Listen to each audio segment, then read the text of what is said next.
जय जय देवी जगदम्बा। जय जय जय देवी जगदम्बा।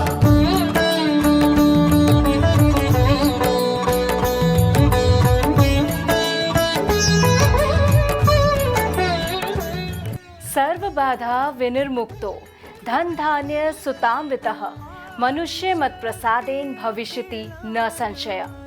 हे माँ, सर्वत्र विराजमान और चंद्रघंटा के रूप में प्रसिद्ध अम्बे, आपको मेरा कोटि कोटि नमन है।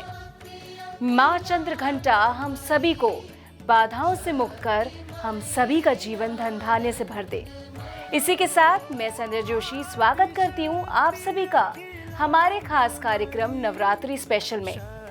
9 दिनों तक चलने वाले नवरात्रि का आज तीसरा दिन है और नवरात्रि के तीसरे दिन माँ दुर्गा के तीसरे स्वरूप माँ चंद्रघंटा की पूजा होती है।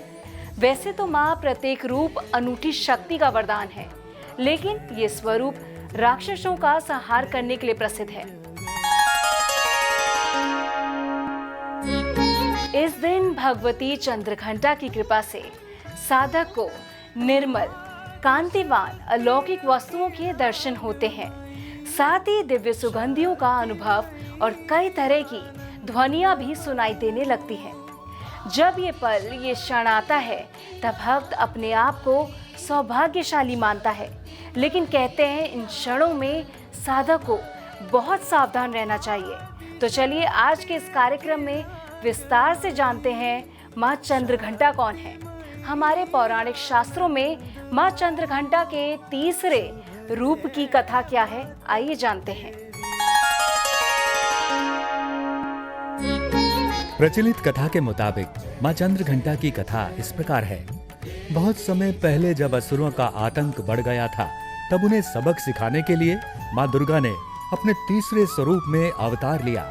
उस समय महिषासुर का भयंकर युद्ध देवताओं से चल रहा था, क्योंकि महिषासुर की इच्छा थी कि वो देवराज इंद्र का सिंहासन प्राप्त कर साथ ही स्वर्गलोक पर राज करे। जब देवताओं को उसकी इच्छा का पता चला तो वे परेशान हो गए और भगवान ब्रह्मा, विष्णु और महेश के समक्ष पहुंचे। उन्होंने देवताओं की बात सुन क्रोध प्रकट किया और क्रोध आने पर उन तीनों के मुख से ऊर्जा निकली। तभी उस ऊर्जा से एक देवी अवतरित हुई। माँ चंद्रघंटा को भगवान शंकर ने अपना त्रिशूल, भगवान विष्णु ने अपना चक्र, इंद्र ने अपना घंटा, सूर्य ने अपना तेज, तलवार और सिंह प्रदान किया। इसके बाद माँ चंद्रघंटा ने महिषासुर का वध कर देवताओं की रक्षा की। इसके बाद माँ चंद्रघंटा ने महिषासुर का वध कर देवताओं की रक्षा की।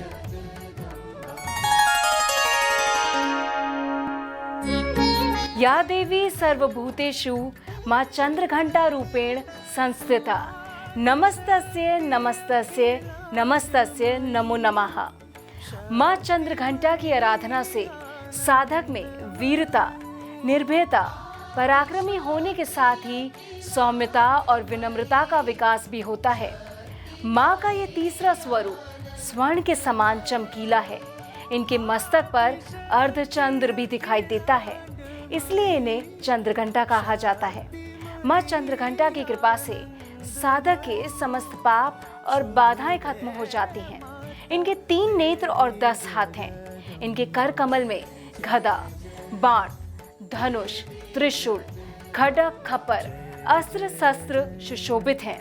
ये शेर पर आरूढ़ हैं और युद्ध में लड़ने के लिए उन्मुख हैं। इसी के साथ अग्नि जैसे वर्ण वाली और ज्ञान से जगमगाने वाली माँ चंद्रघंटा की आराधना कैसे करें, उसके लिए विस्तार से समझते हैं हमारे परम आदरणीय विक्रमादित्य जी से।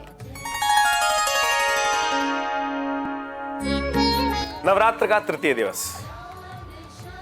ओम या श्री स्वयं सुकृतिनां भवनेश्वलक्ष्मी पापात्मनां कृतिदियां हृदये सुबुद्धि श्रद्धा सतां कुलजन प्रभवस लज्जा तां त्वां नतास्म परिपालय देवी विश्वम। नमस्कार, स्वागत है आपका आचार्य वाणी में और मैं आचार्य डॉक्टर विक्रमादित्य आपके साथ। नवरात्र के सुंदर दिवस, माँ भगवती की आराधना करने का अवसर। मां भगवती के विभिन्न स्वरूपों का ध्यान करने का सुंदर अवसर है। सिद्ध मुहूर्त है ये नवरात्र। ऐसे में शास्त्र की विधि के अनुसार से, शास्त्र में वर्णित कार्यों के अनुसार से यदि आप मां भगवती के स्वरूपों का ध्यान करते हुए उनके निमित्त यज्ञ करें, उनके प्रार्थना करें, तो आपकी मनोकामना सिद्धि के योग बन जाते हैं। नवरात्र का तृतीय दिवस मां भगवती चंद्र घंटा की आराधना करने का अवसर है। चंद्र घंटा स्वरूप जो है भगवती का बड़ा चमत्कारी स्वरूप कहा जाता है। कहा जाता है कि यह भगवती का जो शक्ति का स्वरूप है, तीसरे दिन की शक्ति का जो स्वरूप है, नवरात्र के तीसरे दिन इनके शिव विग्रह की आराधना करने से समस्त प्रकार की विजय प्राप्त हो जाती है। विजय और मन से समस्त प्रकार के भय दूर हो जाते हैं। भय दूर करने का सबसे बढ़िया दिवस। जब विजय प्राप्त करना चाहते हैं तो युद्ध करना पड़ेगा, कार्य करना पड़ेगा, आगे बढ़ना पड़ेगा, और जब आगे बढ़ेंगे तो कई बार मन में भय उत्पन्न होते हैं। उन समस्त भयों को दूर करने के लिए भगवती का दिव्य स्वरूप है। सिंह पर आरूढ़ मां भगवती और अष्टादश 8 भुजा धारण करने वाली विशेष तौर पे मां भगवती हैं अष्टभुजा के अंदर, और उनका ध्यान करने का जो शास्त्र में नियम बताया गया है, इनके विभिन्न स्वरूप शास्त्र में वर्णित हैं और इनके हाथों में विभिन्न प्रकार के आयुध शास्त्र में बताए गए हैं। इनके 10 हाथ शास्त्र में बताए गए हैं और उन 10 हाथों में विभिन्न प्रकार के आयुध शास्त्र में वर्णित हैं और इनका वाहन सिंह स्वरूप है। कहा जाता है कि भगवती समस्त प्रकार के भयों को दूर करती हैं और इनकी पूजा करने से समस्त प्रकार के जीवन के कष्ट दूर हो जाते हैं। जीवन में मनोवांछित फल की प्राप्ति कैसे हो, माँ चंद्र घंटा की अनुकंपा कैसे प्राप्त हो, उन्हें किस चीज का भोग लगाएं।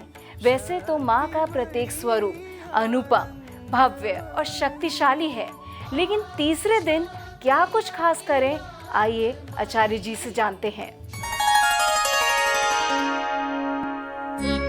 इस नवरात्र के तृतीय दिवस पर मां भगवती का सुंदर तरीके से पूजन करें, षोडशोपचार पूजन करें। ओम हिरण्यवर्णाम हरणीम सुवर्ण रजस्रजाम चंद्राम हिरण्मयीम लक्ष्मीम जातवेदो मावा, इस मंत्र का कहते हुए भगवती को स्नान कराएं, उनको पुष्प अर्पित करें। ये भगवती श्री सूक्त के मंत्र हैं और इनके द्वारा भगवती का अनेक प्रकार से पूजन कर कर लाल वस्त्र भगवती को समर्पित करें और विशेष तौर पर भगवती का सुंदर प्रकार से उनको शंख इत्यादि विभिन्न प्रकार की मालाएं जो हैं वो अर्पित की जाती हैं। कमल के पुष्पों की माला अर्पित की जाती हैं, लौंग की माला भगवती को अर्पित की जाती हैं और साथ साथ मां भगवती को विशेष तौर पे हलवे का भोग लगाया जाता है, सफेद मिठाई का भोग लगाया जाता है। इस प्रकार से पूजन करने से कहा जाता है कि समस्त प्रकार के कष्टों को दूर करने के अद्भुत योग बन जाते हैं और मां भगवती आपको विजय का आशीर्वाद प्रदान करती हैं। इसी के साथ माँ चंद्र घंटा आपको जीवन में सुख, शांति, सौभाग्य, खुशहाली और शक्ति प्रदान करे। नवरात्रि की इन्हीं मंगल कामनाओं के साथ एक बार फिर से मुझे दीजिए इजाजत। नमस्कार, जय माता दी। जय जय जय देवी जगत